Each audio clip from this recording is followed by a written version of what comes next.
Assalamu alaikum, you're watching the Heather Riffat Show, and I'm your host, Heather Riffat. In today's exclusive episode, I've invited Gibran Nasir. He is a civil rights activist as well as a lawyer, and it's an absolute honor to have you on my show right now. Gibran, thank you so much for joining me. Pleasure ji, thank you so much for inviting me. Sure. Gibran, सबसे पहले मैंने आपसे बात करनी थी जो rape pandemic चल रहा है पाकिस्तान के अंदर. It's not something new. We've been, hearing about these cases in local news or mainstream media, social media पे. पर अब जाके इसके बारे में इतनी ज्यादा बात क्यों हो रही है, इतने ज्यादा प्रोटेस्ट क्यों हो रहे हैं? It's not something that is very much it's spread out, to be very honest. और भी प्राइम मिनिस्टर इमरान खान ने भी कहा था कि केमिकल कैस्ट्रेशन और पब्लिक हैंगिंग्स भी जो हैं वो रेपिस्ट की होनी चाहिए. So as a lawyer, what do you make up this situation overall? नहीं, देखिए, मैं आपके सवाल से एग्री नहीं करता. ये जरूर है कि हर चंद साल बाद एक नई जनरेशन जवान होती है और वो न्यूज साइकिल को इर्द गिर्द के माशरे में जो हो रहा है उसको फॉलो करना शुरू हो जाती है. मगर इसी तरह के मुजाहरे, इसी तरह के कैंपेन और आगे मीडिया का यही सवाल कि अब क्यों शोर मच रहा है, ये मुख्तार मई के टाइम पे भी हुआ था और इसी तरह के मुजाहरे 2 साल पहले जो है वो ज़ैनब के वाक़े पे भी हुए थे और अभी दोबारा से ये हो रहा है. देखिए, यकीनी तौर पे हम एक डिसेंसिटाइज और डिह्यूमनाइज माशरा है, इसलिए हर एक रेप के ऊपर जो है हम चीखते चिल्लाते नहीं हैं. मगर अगर उस रेप के अंदर कुछ ऐसे एलिमेंट शामिल हों जो बहुत ज़्यादा ग्रूसम हों या हम जिससे रिलेट कर सकते हों. फॉर एग्जाम्पल, ज़ैनब बच्ची की तस्वीर जिस तरीके से उसकी बॉडी रिकवर की गई थी वो एक बहुत ही दिल दहला देने वाला मंजर था. एक कचरे के डब्बे के अंदर एक छोटी सी मासूम बच्ची की लाश पड़ी और फिर जो उसकी सबसे ज्यादा मेरे ख्याल में हिला देने वाली तस्वीर थी, उसकी तस्वीर थी जब वो मुस्कुरा रही थी और अपने घर में थी और शायद स्कूल के यूनिफॉर्म में, या बच्चे जो तैयार होते हैं छोटे जैकेट वगैरह पहन के, तो उसमें आप यू कुड सी गया तो आपकी अपनी कोई भांजी भतीजी या बच्ची लग रही थी घर की, एक हंसा खिलता बच्चा होता है. तो वो या इस वाक़े के अंदर डेफिनेटली एक सर्टेन इकोनॉमिक क्लास का फील करना और एक पॉलिटिकल क्लास का फील करना कि तमाम लोग वल्नरेबल हैं, कि जी वो एक डीएचए में रहने वाली फैमिली है, वो एक नई महंगी गाड़ी में जो है जिसकी मालियत 25-30 लाख रुपए सफर हो रहा है और वो मोटरवे है और वो लाहौर का सफर है और वो फ्रेंच नेशनल है. तो जिस तरह हमारे यहाँ कराची में हमने देखा था ना, जब वो शाहरुख जतोई और शादिब खान का कत्ल हुआ था, वो कि उस वक्त कराची में 10-12 लाशें नॉर्थ कराची की तरफ हमेशा लियाकताबाद, पोश, यूसुफ प्लाजा के करीब, आयशा मंदिर के करीब ये होती रहती थी कत्लो गारत, या लियारी साइड पे. मगर इतना सारा एक इकोनॉमिक क्लास और एक पॉलिटिकल एलिट का मुजाहरा हमने देखा था शादिब खान कत्ल केस पे, क्योंकि वो डीएचए का रहने वाला बच्चा था, वो एक सीनियर पुलिस ऑफिसर का बेटा था, वो एक ग्रेनिच यूनिवर्सिटी में पढ़ना, इसी माहौल में घूमने वाला लड़का था. तो we thought anybody of us could be a victim. तो इसलिए देखें, इसमें तो कोई शक नहीं है ना कि जो इकोनॉमिकली फ्लुएंट क्लास है उसके पास मीडिया विजिबिलिटी ज्यादा है, उसके पास मीडिया में स्टेक होल्डर होने की पोजीशन ज्यादा है, उसके पास वो जब बोलता है तो लोग ज्यादा सुनते हैं और उसी को हम प्रिविलेज भी कहते हैं इस माशरे में. तो ये मैं आपको इसके पीछे की रीजन बता रहा हूँ, मैं ये जस्टिफाई या तनकीद नहीं कर रहा. नेचुरली सबसे ज्यादा आपके सेल्फ डिफेंस मैकेनिज्म जो हैं, और प्रोटेस्ट भी एक सेल्फ डिफेंस मैकेनिज्म है ना, कि कल को मेरे साथ कोई वाकया ना हो इसलिए मैं आज प्रोटेस्ट कर रहा हूँ या कर रही हूँ. तो ये आपके सेल्फ डिफेंस मैकेनिज्म ऑटोमेटिकली तभी नेचुरली उसमें ऑन हो जाते हैं जब आपको लगे कि खतरा आप तक पहुंच गया. वरना आप अगर दूर दराज बैठे लोगों के लिए गम कर रहे हैं, उस गम में मरे जा रहे हैं, तो फिर आपको तो नेल्सन मंडेला कहा जाएगा ना, या आपको कोई उस अब्दुल सत्तार ईदी कहा जाएगा. ये तो हम सब तस्लीम करते हैं कि हम उनकी कितनी भी तारीफ कर लें, हमारे अंदर तो अब्दुल सत्तार ईदी नहीं है, हमारे दिल के अंदर हम उस तरह से तो अपनी जिंदगी डेडिकेट नहीं कर रहे ना. तो नॉर्मल हालात के अंदर जैसे लोग रिएक्ट करते हैं बिल्कुल वैसे ही रिएक्ट किया गया है. और जिस सेगमेंट ऑफ सोसाइटी को लगा है कि ये उनके लिए भी खतरे की घंटी है, वो डेफिनेटली उसी तरह से आए हैं निकल के. और हम नहीं एक्सपेक्ट कर सकते, अगर आप हजारों देखें, पिछले 2-3 साल में हजारों की तादाद में केस रिपोर्टेड हैं पंजाब में, यानी कि एक दिन का कम से कम एक रेप. तो क्या पाकिस्तान का माशरा रोज प्रेस क्लब के सामने खड़ा हो जाए अगर हर रेप पे प्रोटेस्ट करना है तो? रोज जो है वो सीसीपीओ के पीछे ट्रेंड चलाए जाएं, रोज जो है वजीर आजम से नोटिस लेने का कहा जाए, तो ये तो नहीं हो सकता. सो सम इंसिडेंट्स आर सच जो कि थोड़ा आपको हिला देते हैं और मजबूर कर देते हैं, और आपके अंदर जो हर इंसिडेंट को जो हम पढ़ रहे होते हैं ना अखबार में, ट्विटर पे, जो गुस्सा हमारे अंदर होता है, जो कि दिल में तो हम बुरा कम से कम समझते ही हैं, हर रेप इंसिडेंट को उस पर हम शोर मचाएं ना मचाएं, वो फिर कहीं ना कहीं हमें एक इवेंट मिल जाता है और हम उसके थ्रू जो है वो एक अपना एंगर फ्रस्ट्रेशन रिलीज करते हैं, कथारसिस होता है सोसाइटी का। ऐसे अच्छा, जिब्रान आप मुझे ये भी बताएं कि जिस तरह you are a lawyer obviously, तो आप मुझे बताएं इसका लीगल फ्रेमवर्क में रेप की क्या आपको लगता है, what should be the way out of it? आपको क्या लगता है लेजिस्लेशन क्या होना चाहिए इसका टू काउंटर इट? देखिए जी, दो तरह के फोकस होते हैं, एक होता है जुर्म को रोकना और दूसरा होता है मुजरिम को पकड़ना। जुर्म को रोकने का फायदा ये होता है कि विक्टिम कोई नहीं होता, मुजरिम को पकड़ने का नुकसान ये होता है कि आप पकड़ तो लेंगे मगर विक्टिम को उसके ट्रॉमे से आप नहीं जाके डिलीट कर सकते, उस खातून की, उसके बच्चों का ट्रॉमा, उसके माइंड से मेमोरी तो डिलीट नहीं कर सकते ना। जो एक एक्ट ऑफ वायलेंस हो गया है, जो एक इन्वेजन ऑफ प्रिवेसी हो गई है, एक इन्वेजन ऑफ सेल्फ प्रॉपर्टी, जो बॉडी आपकी प्रॉपर्टी वो हो गई है, वो ट्रॉमा क्या कैसे आप डिलीट करेंगे? किसी बच्चे के लिए जो चाइल्ड अब्यूज की मेमोरी लेके 20 साल का हो गया है और वो किसी से बात नहीं कर पाता इस बारे में, वो कैसे आप वो तो रिवर्स नहीं कर सकते। तो हमारे यहाँ आप देखें, हमारे यहाँ तालिबान ऑपरेशन हो या हमारे यहाँ सेक्टेरियन आउटफिट्स के ऊपर करातन जमातों पे ऑपरेशन हो या हमारे यहाँ कराची में गैंग वॉर के ऊपर ऑपरेशन हो या हमारे यहाँ इस तरह के क्राइम्स पे ऑपरेशन हो, हम एक रिएक्टिव सोसाइटी, हम हालात बिगड़ने का इंतजार करते हैं, हम तबाही का इंतजार करते हैं। जब तबाही इतनी ज्यादा हो जाती है कि हर कोई शोर मचाना शुरू हो जाता है, फिर हम कहते हैं कि इसका हल निकालें। फिर नीजक रिएक्शन आता है, और नीजक रिएक्शन क्या होता है, क्योंकि मुजरिम तो आम हो चुका है ना, जो कितने सारे विक्टिम्स आ गए, तो हम सेंटेंसिंग पे फोकस करते हैं कि अब तो मुजरिम है, अब तो जुर्म क्या रोकना, पहले इनको सजाएं दो, तो सीधा सारा फोकस सेंटेंसिंग पे चला जाता है। और वो भी जो खान साहब हैं, और मैं खान साहब को मैं कम से कम नहीं कहता, इनके इर्द गिर्द के लोग, खुद तो अच्छा है, इर्द गिर्द लोग बुरे हैं, कप्तान है, वजीर आजम है, इनमें अकल नहीं है तो फिर किसमें है? ये मुल्क नहीं चला रहे तो फिर कौन चला रहा है? और ये बहुत ही बाकमाल आदमी है, इनको हुस्न आता है अवाम के गुस्सा जो होता है ना शदीद, उस गुब्बारे में एक सुई देने का और वावा और महफिल लूटने का। आप बताएं, जाके ट्विटर और सोशल मीडिया देखें, कश्मीर पे उन्होंने तकरीर की थी, यूएन पे क्या महफिल लूटी थी, कुछ निकला आज तक उसका? साहिवाल के ऊपर देख लीजिए, जो सख्त नोटिस थे, उस वक्त ये मुल्क के बाहर थे, मैं वापस आ रहा हूँ और आते के साथ पंजाब पुलिस के रिफॉर्म का एजेंडा शुरू कर रहा हूँ। मुझे आज तक इनकी ट्वीट याद है, 1.5 साल हो गया उसको, वो बरी हो गए। आप कराची पैकेज देख लीजिए, साल पहले 150 अरब अनाउंस करके गए थे, इस साल आके 300 अरब, जिसमें 150 अरब पिछले साल का है, उसमें भी कोई रिफॉर्म नहीं आया। कोई फोरेंसिक लैब बता दीजिए जो बन गई हो। बीआरटी का मुकदमा आधा उन्होंने लॉन्च कर दिया, बलूचिस्तान के पास से कहीं से गैस निकाल रहे थे कुछ महीने पहले, उसका भी कुछ नहीं हो सका। करप्शन, ये तकरीरें इतनी कमाल करते हैं और हमेशा एक शॉर्टकट दे रहे होते हैं, लटका दो, टांग दो, गिरफ्तार कर लो, गायब कर दो, ये सियासत चल रही है इनकी।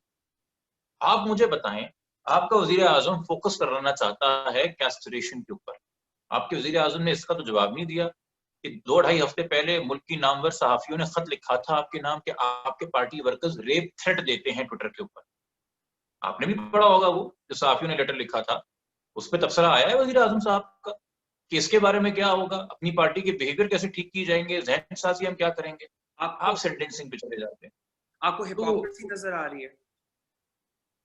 इसके अलावा और भाई, अगर आप कम से कम मेरा पब्लिक देखिए, तो जिस दिन इमरान खान साहब ने वो महफिल लूटने वाली तकरीर की थी ना कश्मीर के ऊपर, मैंने उस दिन भी उन पर तनकीद की थी। मैंने सिर्फ 2018 में नहीं, मैंने 2013 में भी इनके खिलाफ इलेक्शन लड़ा था। मैं इनकी सियासत आज की नहीं, बहुत पहले की फॉलो कर रहा हूँ, और गो के बहुत ज्यादा यूथ इनसे अट्रैक्टेड थी अपनी यंग एज में, और अभी भी मैं नहीं हुआ क्योंकि मुनाफकत नजर आती। मुझे आप एक बात बताएं, वजीर आजम पाकिस्तान एक ऐसा आदमी जिसने 2006 का विमेंस प्रोटेक्शन एक्ट, जिसमें आपने हदूद ऑर्डिनेंस से रेप निकाल के, वो 4 गवाहों की रिक्वायरमेंट निकाल के उसे ताजीर बना दिया कि डीएनए एविडेंस या एक विटनेस या सर्कमस्टेंशियल एविडेंस काबिल कबूल हो।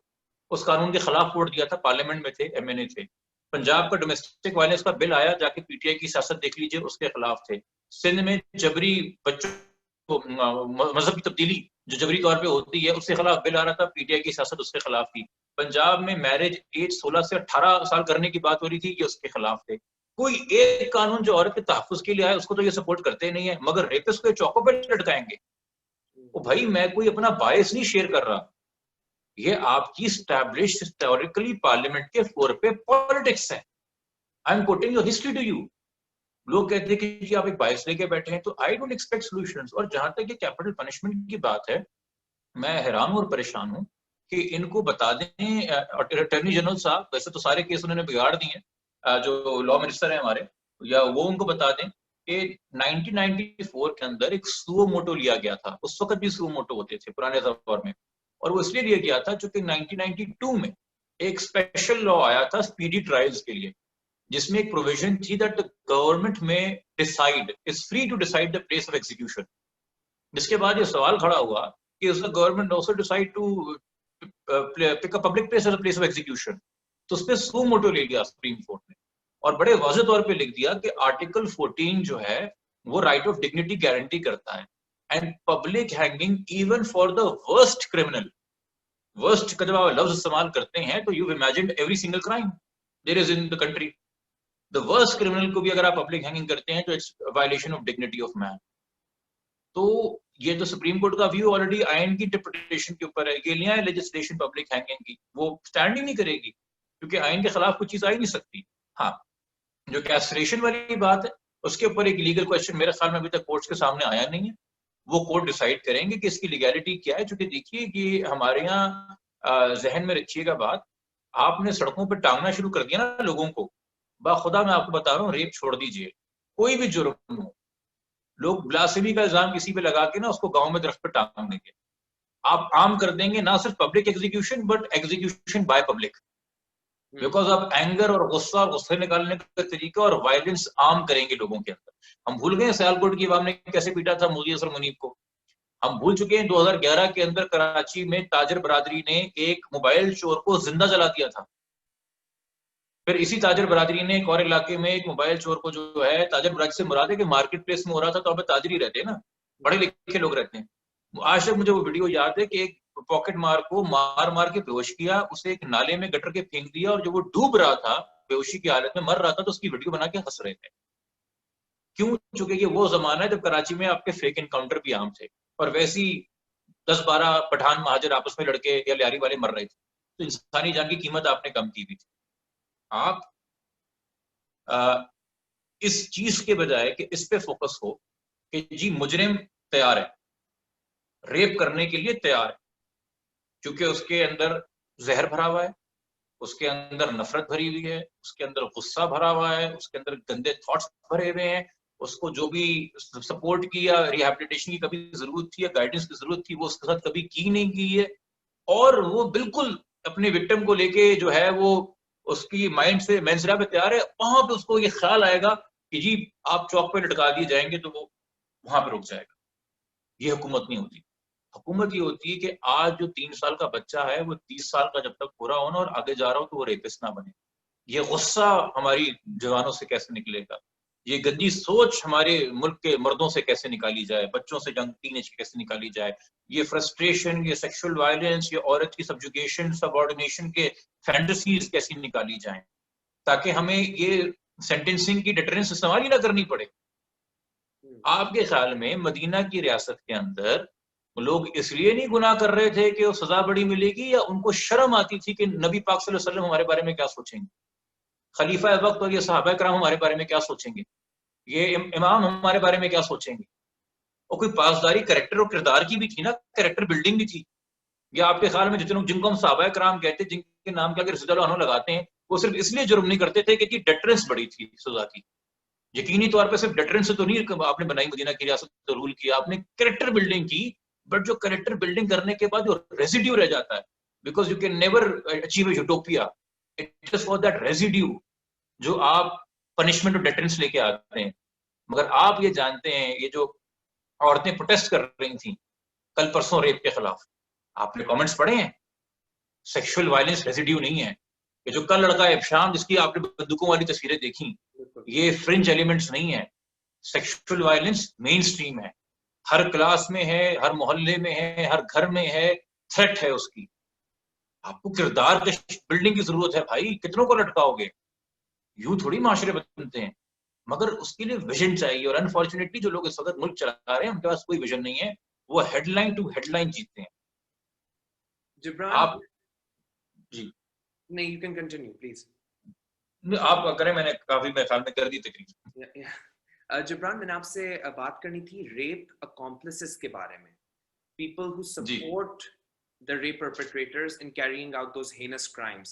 तो उनके हमारे लीगल फ्रेमवर्क में क्या सजा है? उनके लिए भी होनी चाहिए सजा अकॉर्डिंग टू यू या नहीं?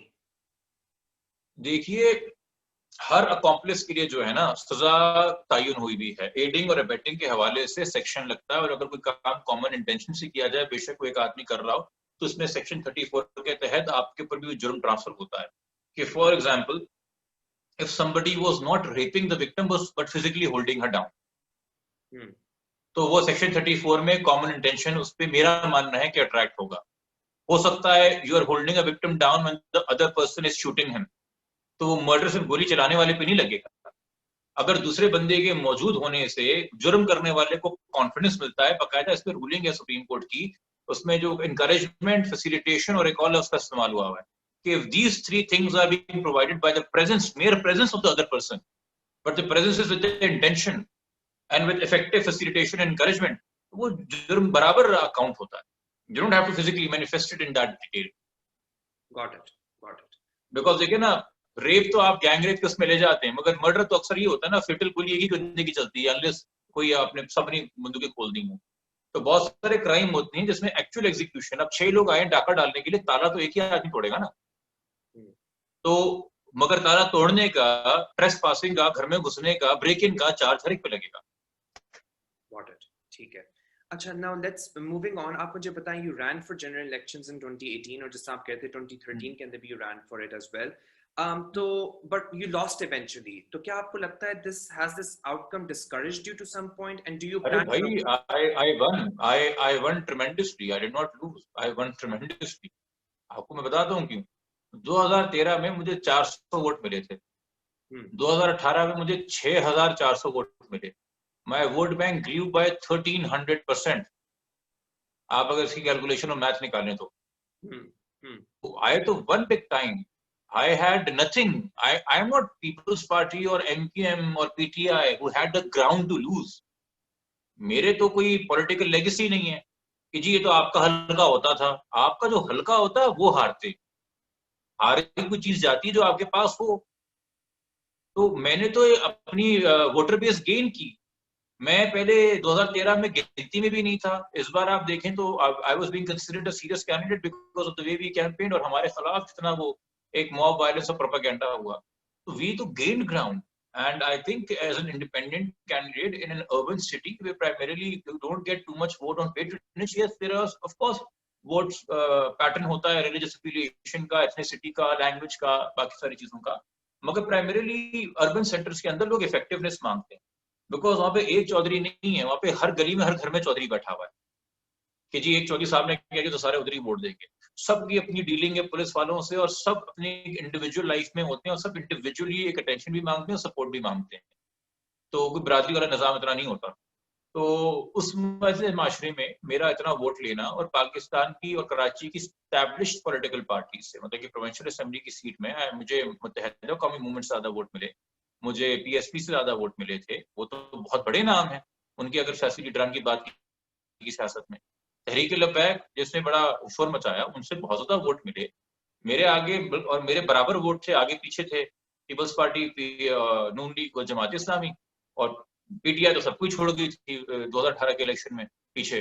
उसके जो भी असबाब हैं वो अल्लाह बेहतर जाने, बट वो डिफरेंस था। तो हम तो इनफैक्ट बहुत कॉन्फिडेंट हैं for 2023, and that is the reason I believe that I am still more actively engaged and involved in constituency matters than even the sitting MPA, because वो जो हमने 2018 में कैंपेन की उसमें हम बिल्ड अपॉन कर रहे हैं। अभी कोरोना का क्राइसिस आया था, हमने सारी हल्के की कच्ची बादी में सर्वे कराया, and we reached with month ration to at least 5,000 families within my constituency and overall 10,500 families. अभी ये बारिशें हुई थी, तो मेरा एक दूसरा हल्के का इलाका जो कच्ची बादी भी नहीं आता मगर पॉश लोकेलिटी इसको कहा जाता है DHA, वो अफेक्टेड था, तो हमने वहां पे ग्राउंड पे काम किया। Then I do a lot of legal aid, missing person cases, domestic violence cases, fake encounter cases, harassment cases, जिसमें बहुत सारे केसेस मेरे हल्के के भी आते हैं, लोगों के आते हैं। सो आइडियाज कीप ऑन बिल्डिंग। देखिए ये मायूस वो लोग होते हैं जिनको शॉर्टकट चाहिए होता है, या मायूस वो होते हैं जिनको लगता है कि चूंकि हमने आईवी लीग से डिग्री की हुई है ना, तो हमें तो सीधा असिस्टेंट बनना चाहिए प्राइम मिनिस्टर का, आधे के साथ ही हम टॉप पे बैठे ना, और अगर हमें वो नहीं मिलेगा तो हम मायूस हैं, या हमने पहले इलेक्शन लड़ा और हम नहीं जीते तो हम मायूस हैं। भाई ये तो हो गया कॉम को लेना फॉर ग्रांटेड। मतलब कि आप इतने माशाल्लाह दूध में नहाए हुए हैं और पाकीज़ा है और नूर आपके चेहरे से टपक रहा है कि आपने आगे कहा कि जी मैं इलेक्शन लड़ रहा हूँ तो आपको ऑटोमेटिकली जीतना जाना चाहिए। भाई you may be a good person, you may be the best person with the best ideas, but unless you have not spent time serving people, people have very good reason to not vote for you. So I do not complain anybody who has not voted for me, except for those who may be carrying some misunderstanding regarding my political or religious views, जो एक मेरे खिलाफ propaganda चलता है. But otherwise, I allow people to give me time to serve them even when I'm not a sitting MPA and build that trust and then vote on it. कम से कम वो जो win होगी वो sustainable होगी ना. किसी के सहारे पे आऊंगा तो फिर उसी के सहारे पे उतर भी जाऊंगा. अपने बलबूते पे आएंगे तो फिर हटाना भी मुश्किल होगा. अच्छा, अब आपसे मैंने ये भी बात करनी थी कि इनिशियल इयर्स लुकिंग बैक आप मुझे ये बताएं what drew you to law in the first place. आपके पास कोई और करियर पाथ था बिफोर बिकमिंग अ लॉयर या तो वाज इट जस्ट लॉ? यार सबसे पहले जिंदगी में मुझे याद है मैं शेफ बनना चाहता था. I still find cooking very therapeutic though I don't cook that often, which means that I'm in need of therapy but I'm not cooking that often. But उसके बाद ये था कि I was also very much influenced by a lot of legal shows which used to come at that time, and initially I actually was growing up to be a corporate and commercial lawyer, and my first initial placement after qualifying and getting my license was with a corporate law firm, and even the litigation we did, जो court matters थे, वो भी सारे company law और commercial law related होते थे.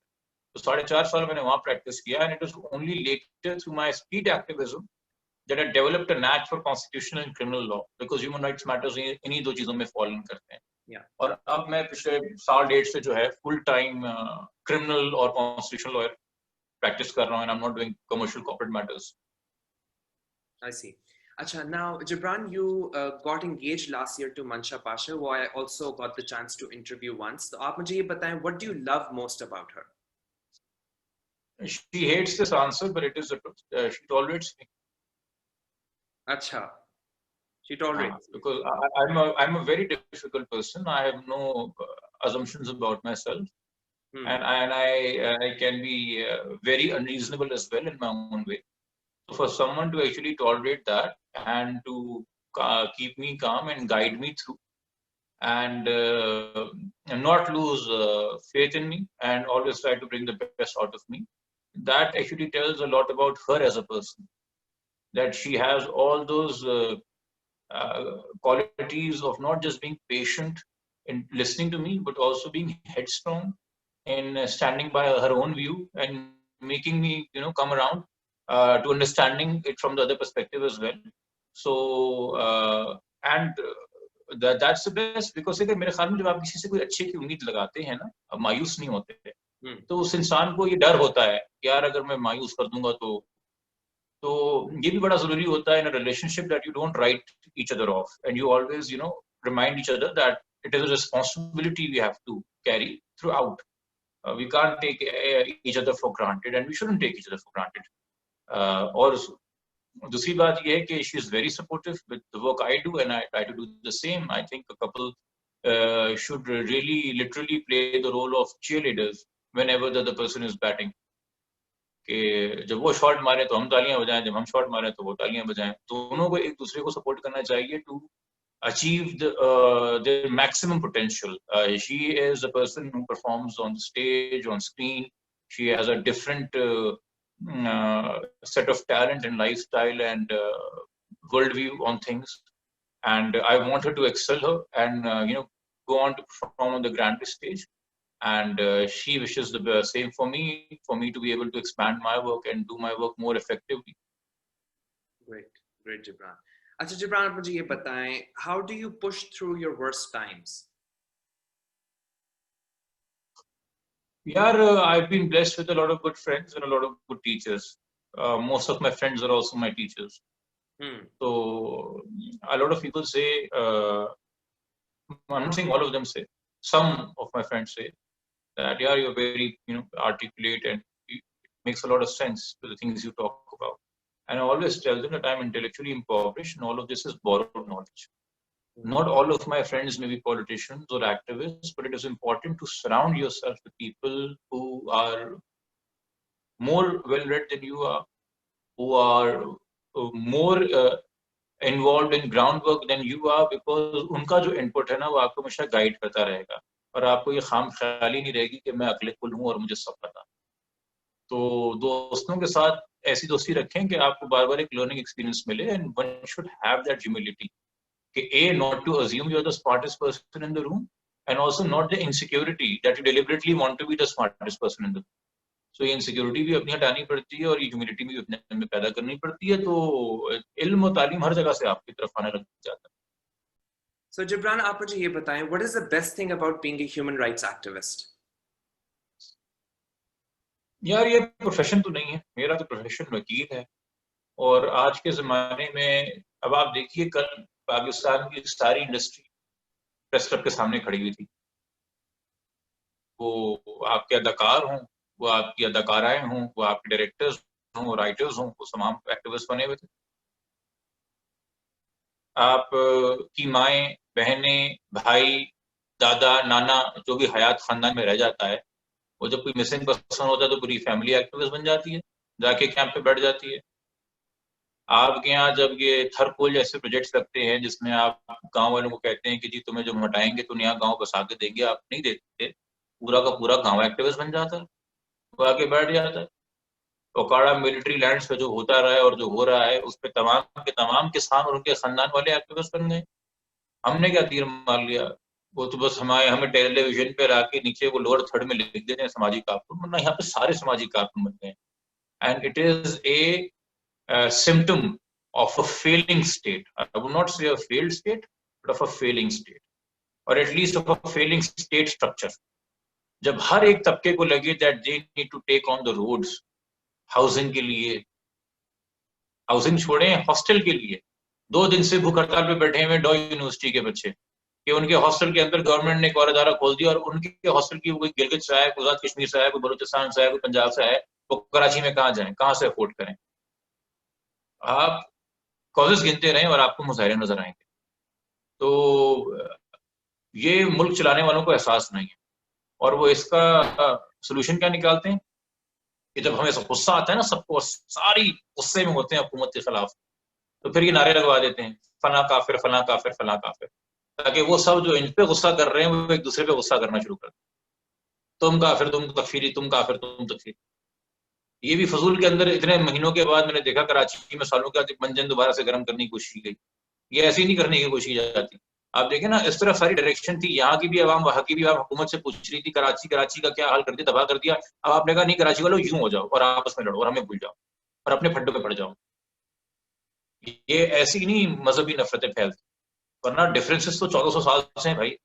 ये वक्त वक्त भी निकल के क्यों आते हैं? कुछ कुछ चीजें ही क्यों वायरल हो जाती हैं, कुछ कुछ चीजों को ही क्यों पीटा जाता है?